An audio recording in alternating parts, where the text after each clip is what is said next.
The following is designed to entertain and inform, not provide medical advice. Always consult your doctor before starting any treatment. Spire.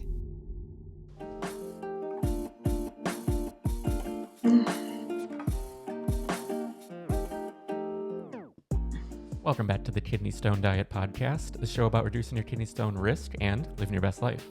I'm your host and fellow student, Jeff Saris. And I'm Jill Harris, your kidney stone prevention nerf. I'm your kidney stone prevention nerf. It's happy hour here at Kidney Stone Diet. Oh, there we go. This isn't water in my cup, folks. Mine is coffee. Because you're younger than me and you can drink coffee this late. I have to stop drinking coffee by noon, I'll tell you that. And that's pushing it. Because otherwise, I'm up all night. And yes, coffee is safe for kidney stones, folks. Nice. Yeah, and I definitely drink it a little too late, so I end up staying up way later than I should. But yeah, that's just my my routine as of now. But you know, when this airs, actually, we will be either in Arizona, me and Amara, or San Diego, because we're going to a wedding and then we're doing an event with people shooting with real estate agents, like shooting video and stuff. But going west, I get much more on a normal person schedule, which is always a benefit of heading that direction. Yeah, I get that because they're earlier, right? Mm-hmm. Yeah, so right now it would only be, 11 a.m. there-ish? Yeah. I don't know what time it is, but yeah. Yeah. So yeah. But anyway, enough of that. Should we dive right into another listener question this week? Yeah, let's do it. Alrighty. Hi, my name is Teresa, and my question is, how much oxalate is in psyllium fiber? Psyllium, psyllium fiber. I have a certain medical condition where I really am needing to eat a lot of beans or lentils, and I can't do that, so I could substitute psyllium fiber. And then I was wondering, has anyone ever checked that? So anyway, the soluble fiber is real important for, like I said, a chelation process in my body. So I appreciate very much your help, and I really appreciate your show, too. I've learned a lot. Thank you both. Bye-bye. So many, you know what I love about our community? They're kind people. Mm-hmm. I mean that. Like on our Facebook group, it is so kind. Of course, I foster that because if you're not kind, you're gone. Yeah. But they're just kind people. And Teresa, so your question, Syum Husk. Syum Husk is getting more and more play in the news as she said, as a soluble fiber. Now, Teresa, we're sisters. I'll tell you why. I too can't handle beans, and so because of my, no rectum, half a colon, so I've got a lot of bowel issues.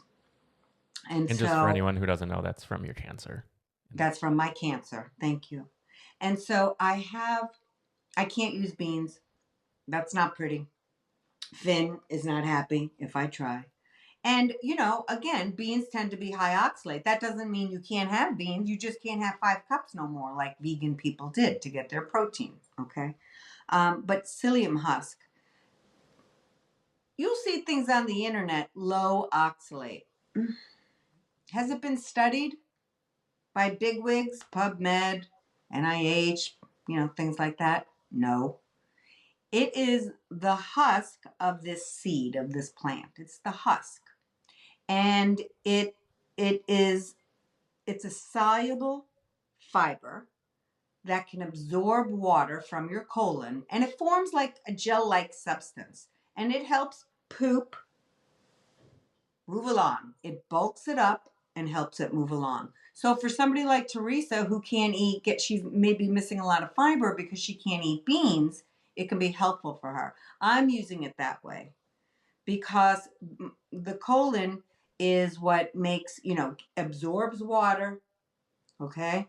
So your poop becomes formed and leaves. Well, I only have half a colon, so I'm always trying to bulk up my stool. Too much information, Jill. Too bad, so sad, folks. Got to call it like it is.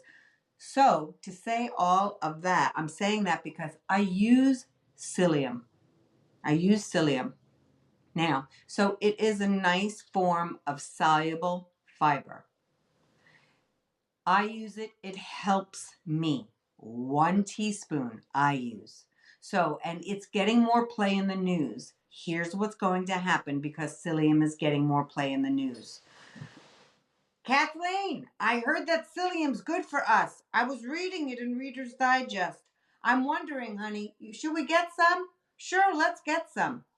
Then Hank gets the psyllium, puts it in a smoothie, 5 tablespoons, because more is always better.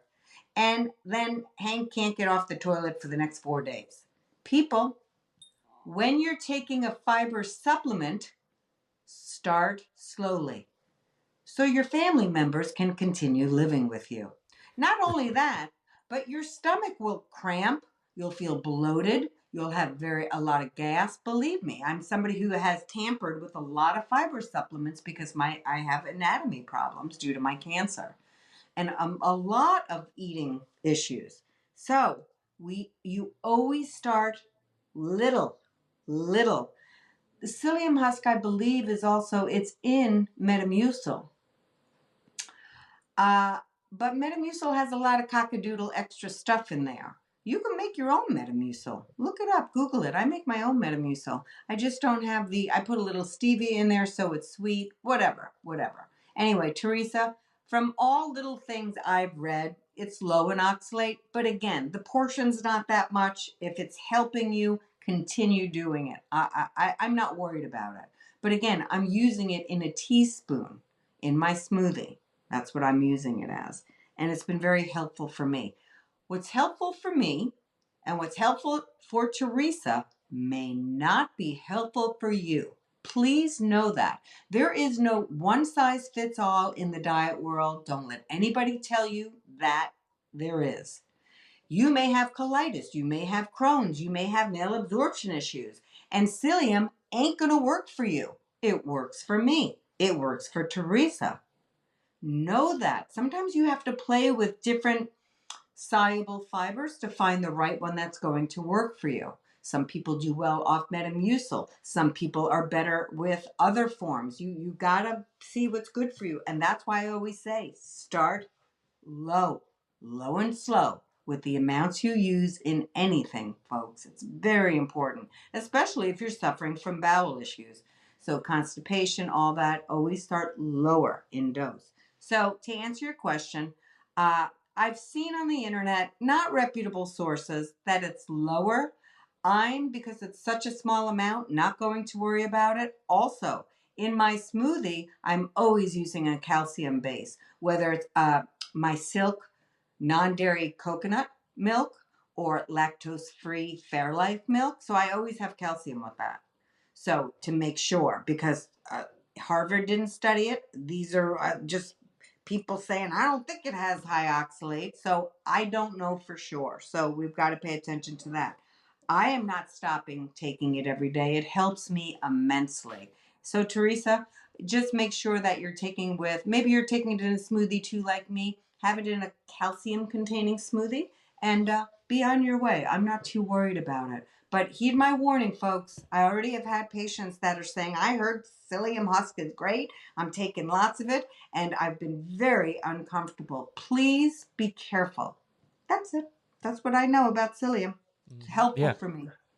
Absolutely. And the calcium sources, I know a lot of people, they question like, oh, I can't have dairy, I can't have lactose, or all these things. We have videos on that. You can find on this channel, in the podcast feed, wherever you're listening or watching right now, all about different dairy, non-dairy options as well to get your calcium. And Jeff, here's what I'm also going to say. Teresa said she's using it because she has something. I'm using it because I have something. If you guys have normal bowel patterns, you don't need psyllium.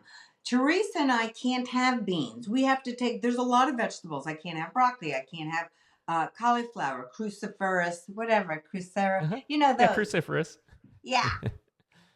Those vegetables do a number on me because of my anatomy. So I have to get extra fiber. That's why I'm taking it. Otherwise, folks, if you don't need fiber and you get plenty, what's plenty? 25 to 35 grams a day. If you get plenty, you don't need no psyllium husk. Okay? So don't be taking it thinking it's going to make super poops. It's not. We're using it because we have medical issues. So we have to. And we can't use normal food to make the difference. Okay? So don't everybody be running out to get some psyllium husk, please. Okay, now I'm done. Perfect. And I do like the easing in as well, because I've talked to people with probiotics who've done the same thing, where it's like more is better. And then they are very under a lot of distress because it's not something that our body isn't geared for anything, just as a huge influx into our system. Here's the other thing about probiotics, Jeff. There's 72 million types of probiotics. We don't know what the hell we're supposed to get. I mean, we're just going in there and going, the cheapest one or the most expensive, that must be better. There's certain strands. That's a whole thing to research for gut microbiome, all that stuff. This is so brand new, people. Some people are saying now it's not probiotics, it's prebiotics. So that is so new in the nutrition world, digestive world, that there's so much research that still needs to be done. I'm not saying don't do any of it. I'm just saying note that things get in the media, but lots of times it's so new. There's not enough research, okay? And like I said, even me, I look at the probiotics or I'm like, I don't know what the hell I'm doing. That takes a whole PhD to figure it out. So, yeah. Well, yeah, thank you so much for your question. That was very Teresa. valuable, I think, for a lot of people. Yeah, Thank Teresa. you. Yeah, thank you so much. And for everyone out there with a question, 773-789-8763 is our voicemail number. You can leave a message. Or if you are outside of the States, you can send a voice memo. You just grab your phone, open the voice memo app, record it, and email it to podcast@kidneystonediet.com, and we can feature you in that way. So yeah, we appreciate everyone for tuning in, everyone who's subscribed to the YouTube channel. It really helps us reach more people, because that's the whole point of doing this show. And if you're on the podcast feed as well, we appreciate that. But of course, there isn't the network effect of sorts. So if you are on YouTube, or even if you're not and you subscribe, every little bit helps us in the algorithm and reaching more people. You can find everything you need at kidneystonediet.com, the Facebook group, the weekly free email newsletter, the course, the group calls, the meal plans, just everything that you can need and more at kidneystonediet.com. So I think with that, we will wrap for this week, and we will see you next time. Thanks, Teresa. I loved your question.